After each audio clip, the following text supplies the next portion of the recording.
Hey everybody, welcome to the Networking and Connecting Our Schools. On this episode, we're going to be talking to Bloomfield Middle School. And Rodney Morgeson, the principal there, has put together a panel that is going to talk to you about the school aspect and the classroom aspect of PBIS.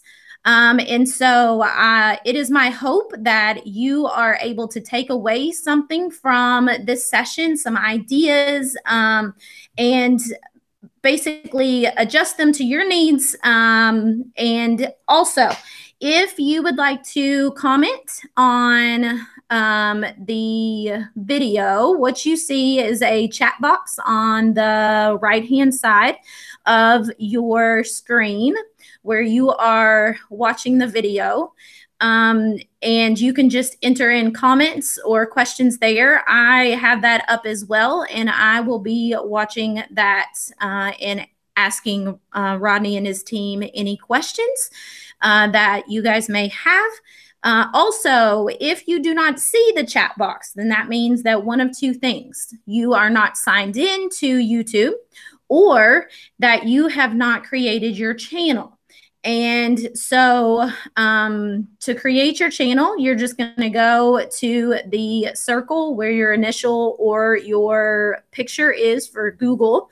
And then you will click on that. And there's a choice that says My Channel. It'll pop up with your first and last name, and you click Create Channel. It's that easy. So you may have to refresh it in order for your chat box to come up, but we hope that you can chat with us. So we are going to go ahead and get started as we discuss PBIS. So I'm going to turn it over to Rodney now.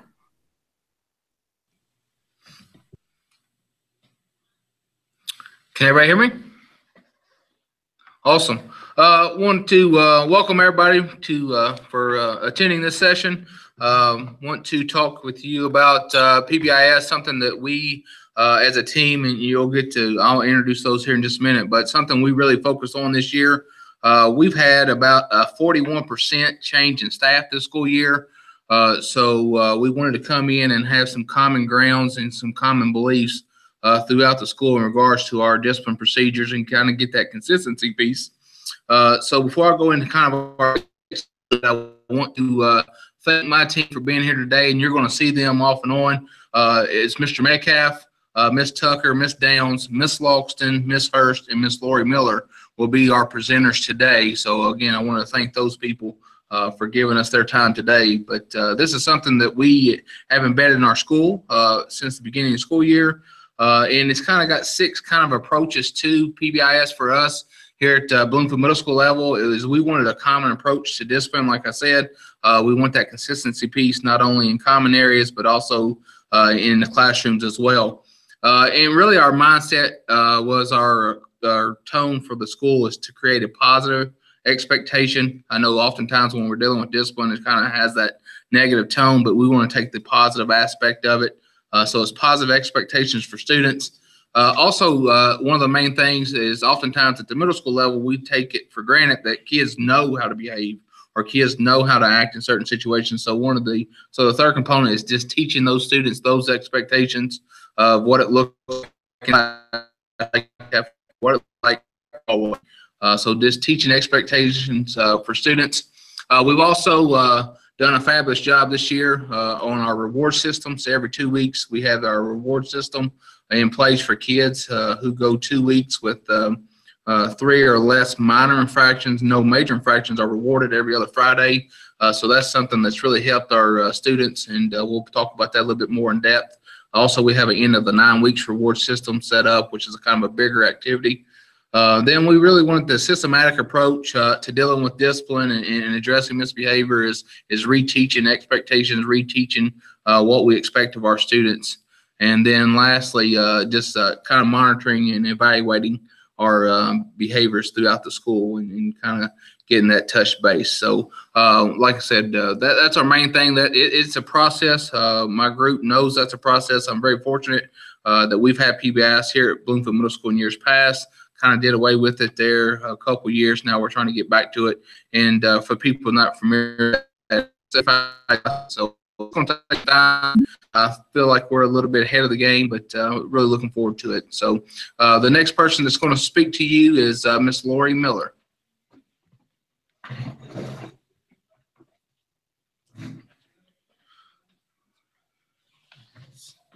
If you want to share any slides. So just to reiterate what Mr. Morgeson was saying, PBIS stands for Positive Behavioral Supports and Interventions, and this is a systematic approach to discipline. We started it here at BMS in hopes of not just improving our school culture for behavior, but also to improve academics. Our common approach, the first component is a common approach that all teachers monitor and reinforce the exact same school-wide expectations for our common areas. We also have a multidisciplinary team of teachers from all grade levels, 6th, 7th, and 8th, also our enrichment areas, our special education areas, and we work together to reinforce these rules each and every day. We have specific lesson plans that we teach, and we also meet monthly to look at our data and to just to gauge our progress. We are teaming up with the Kentucky Center for Instructional Discipline out of Eastern Kentucky University. They are the facility that provides district-wide training.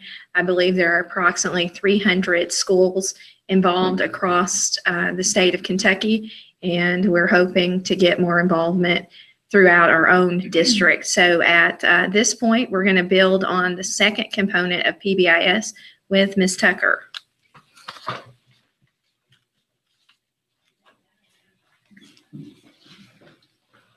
Hello. The next component that we want to talk about are positively stated expectations. So we will go back on. Might be a good time to share that. We need to actually share out, Ms. Chenault, the slideshow that we have shared with you.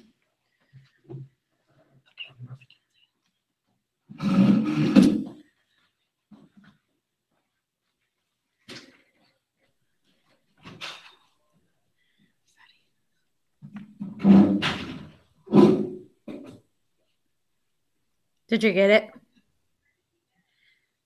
I did not.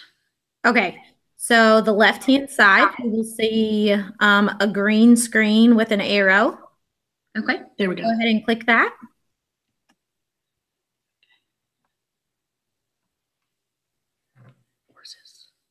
Where's his document? Right there. Mm-hmm. Right here.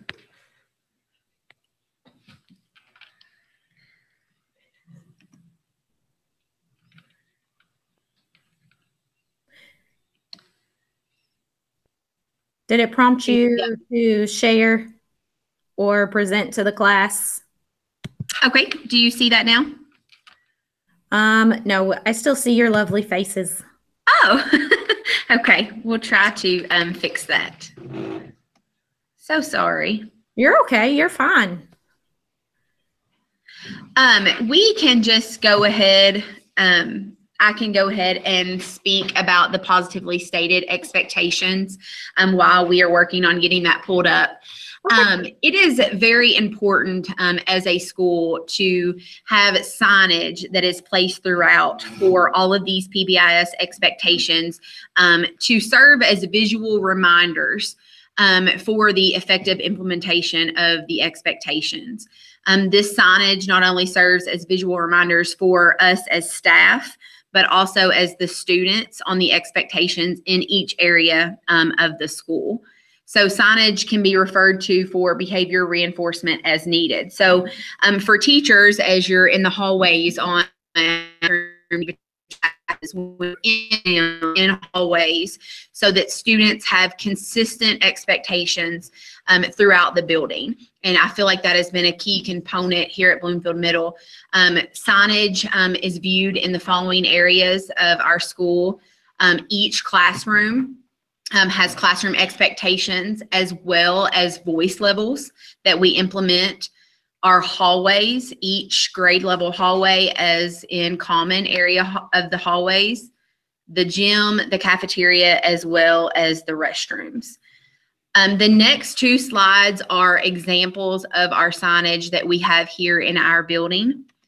Classroom expectations and voice level, again, are in each classroom. Our classroom expectations, we separated with our BMS acronym. B standing for be responsible, M maintain respect, and S safety first. So the biggest part I feel like for this is consistency throughout our building. So no matter what classroom each student travels to, we have the same classroom expectations. We have the same voice level. 0 is complete silence for our entire building. So the next two slides are just examples of those that we have here in our building. And our local GBA printing were able to work very nicely with us, and we're very accommodating to our signage needs. Next, we will talk about the lesson plans for teaching of the expectations for PBIS. We have 6 BMS teaching expectations that are focused again on our BMS acronym, being responsible, maintaining respect, and safety first. You'll see there listed the 6 teaching expectations that we have. Respect and follow rules, use class time wisely, begin class, be prompt and prepared, how they are entering the classroom, how and when to request permission, and voice level. These are all things that make our classroom flow well and have expectations so that we can be the best blazers that we can be. Each expectation has a lesson plan that was created here by teachers on the PBIS team. These expectations are taught not only at the beginning of the year, but it's very important that we reteach them after each extended break so that we are all again consistent in our expectations school-wide.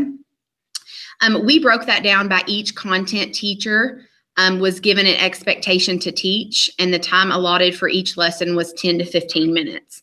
So for instance, number 1, all the science teachers for each grade level, taught the expectation number 1. This is an example of the lesson plan that the PBIS team gave out to our staff so that the work is kind of there for them. Again, separating the BMS as well as what we are teaching, how we are modeling our expectations, and then again, how the students can implement that in practice. So from the very beginning and after each break, how the students are being shown the examples of how to have an effective PBIS here at our school.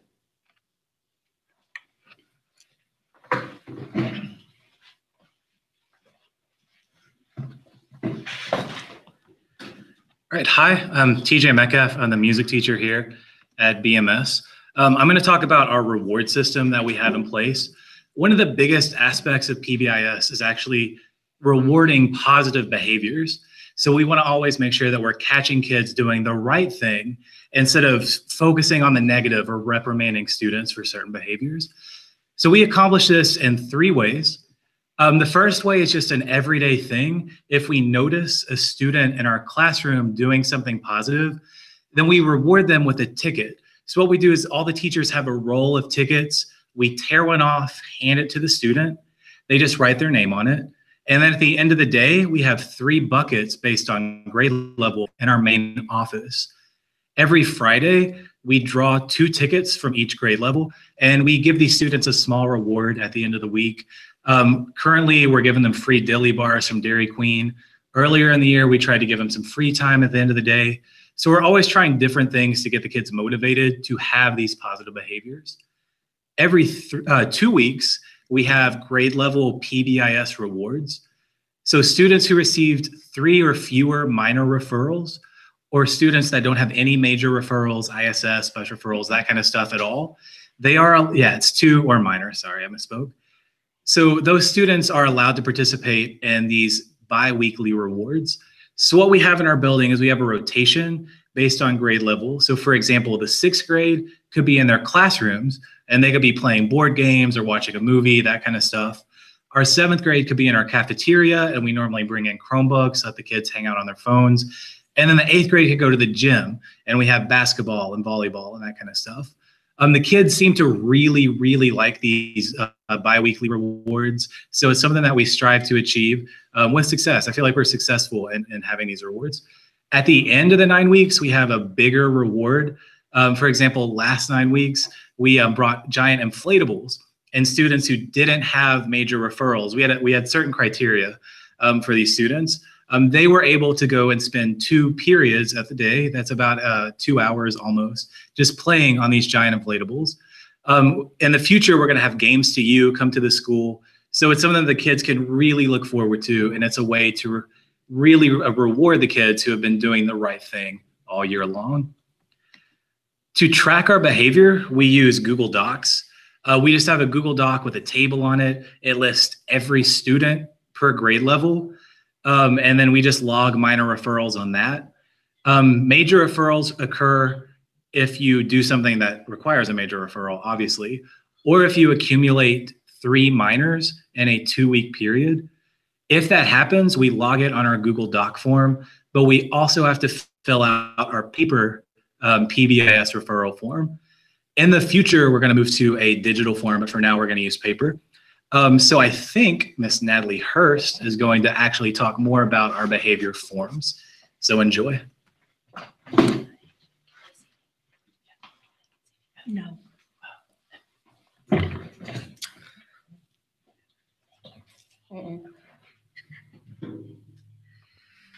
Hi, this is Natalie Hurst. I'm an 8th grade English Language Arts teacher.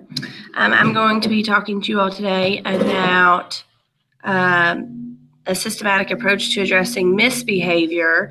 And to say that easily is we just need a system that we can all use to address students that are not meeting our criteria for PBIS. So we want to prevent and we want to track, but we also need to address all in the same way. So as Mr. Metcalf talked about, we do put the behaviors in the Google Docs.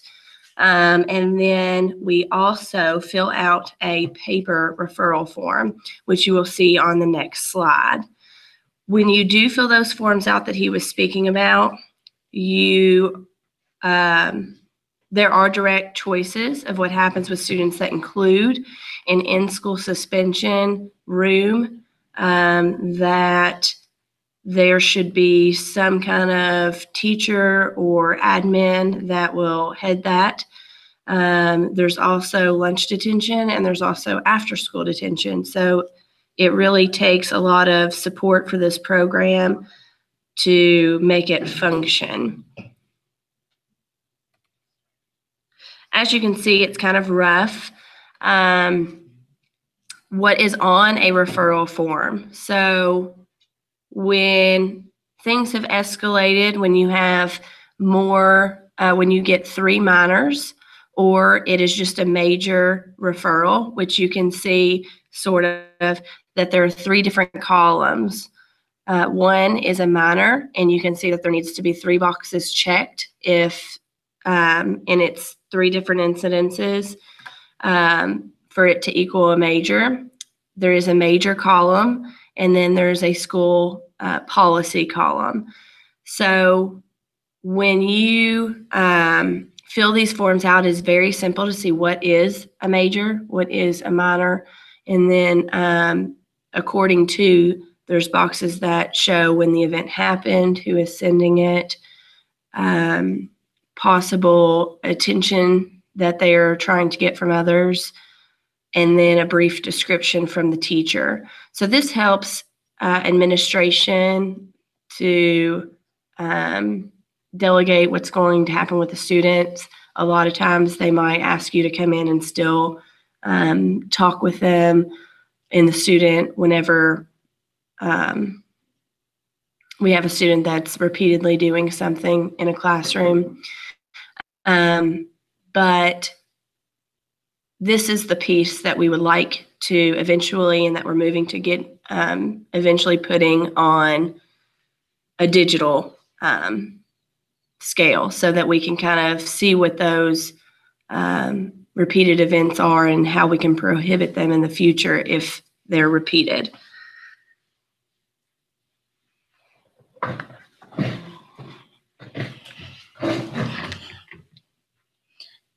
Jennifer Logston here.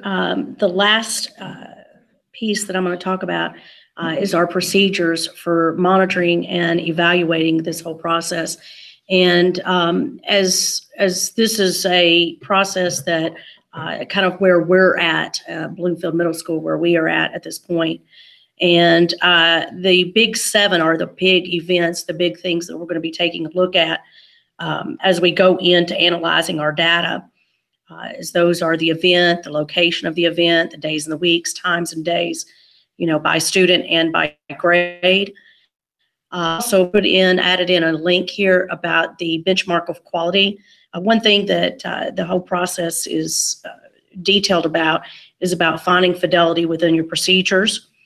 And so as we continue this process of analyzing data, one of the things we will do is go back and make sure that what we have implemented to this point is sound, thorough, detailed, and where it should be.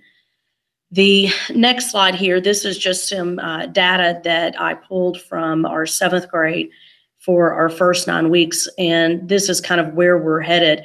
There are 3 tiers within PBIS.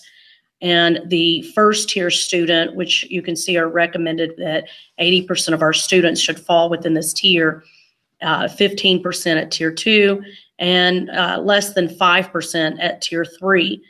These were the 2 weeks, since we are on a 2-week rotation for our reward system, we went through and we noted the percentage of students who were at each of the tiers during the first 9 weeks of school. And as you can see, the tier 3 students, we've kept within that range except for that third piece.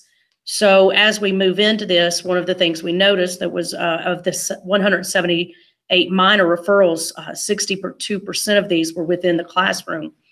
Of the 62%, 44% were due to avoidance of the task or assignment. So as we look at our data and where we need to go in analyzing it, we're going to start looking at, was the task engaging? Was the task understood? Was the teacher accessible? Does the student require reteaching of on-task behavior? So these are where we're headed at this point. And the next slide is just kind of a series of questions that are important to ask. As we get there, we wanted to be able to identify patterns within the data. How consistent are we as a grade level, as a team, as a school? What direction, where do we want to go from here? I'm going to turn this back over to Mr. Morgeson.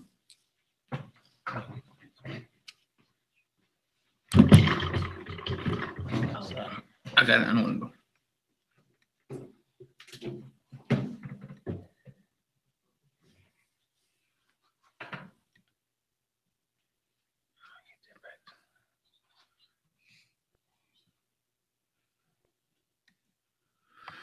Hopefully you can see me now.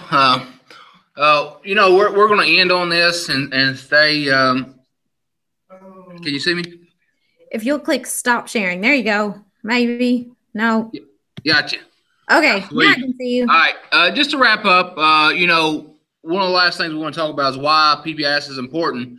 It's very vital to us and for our students to improve social behavior of students, and we're trying to have more minutes spent on academic qualities in the school instead of having to interrupt class time to deal with minor or major infractions within the classroom. So our whole thing is promoting the positives, addressing the misbehaviors and handling that in a way where students know the expectations, and if we need to, we reteach those expectations. But we're just trying to get more academic time in the classroom and have less disruptions. Of course, being in my role, less office referrals. I know Ms. Bartley, my assistant, takes care of most of those nowadays. But that's our ultimate goal here at PBIS, and I can't thank my group here enough. I mean, I have a fabulous team here. We do have a parent rep who's not here today. We have our Frisky coordinator on this as well. So we have other people who's just not here today that are active members, and I know Miss Miller, who kind of organizes and gets us our meeting dates. We're going to be meeting this Wednesday to go over some PBI stuff as well. So it's something that they bought into, and I appreciate that. And like I said, our ultimate goal is just to create a better environment for our kids and our staff here at Bloomfield Middle School. Sure, that's awesome.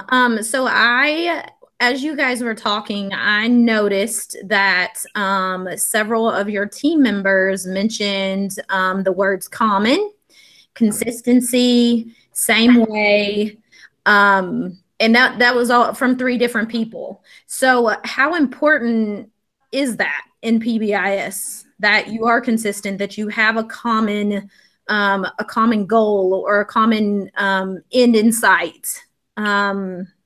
Well, it's very crucial just because, you know, every classroom is different. Every teacher's personality is different. But the expectation in that classroom is still the same. And it's vital for those kids to know, regardless if I'm going to Mr. Morgan's classroom or Miss Lawson, whoever, that the expectation is still the same. And I know what those expectations are. And that way we know what we need to do next. So it's just a common thread. It's just a common language that we use. That way everybody knows what's going on, regardless of what classroom or what grade level. Okay, and so that's awesome. Also, Mr. Metcalf had talked about the reward system, and my question for him or for the panel or whoever is are there students that participate in choosing rewards? Like, is there a student team that is a part of that process? At this point in time, no. That is something maybe we'll look into in the future. But with us just getting it established back this school year, we went back with what we were very comfortable with, and just we've decided as educators here what our weekly rewards going to be, and our bi-weekly, and then what our end of the 9 weeks rewards are going to be. So at this point, no to that question. Okay. Thanks for answering those questions. So your team that you guys have, you said meets, is it once a month or once a month? Okay. And then also, would you mind to share the slide deck link with me? Oh, absolutely not. Okay. And I will post that with this video just for viewers if they want to get a closer look. Okay. And I will post that. I will post that as well. Thank you guys for your hard work. And Nelson County Schools, I hope that you were able to get a couple of great ideas for your school or for your classroom. And if you guys have any questions, BMS is absolutely wonderful, and they would love to answer any questions that you have, or I can hook you up and get you connected there. And until next time, thanks so much, let's see, Miss Miller, Miss Tucker, Mr. Metcalf, Miss Hurst, and Miss Logston, and Mr. Morganson. Thank you so much. You're welcome. Thank you, guys. Have a good night.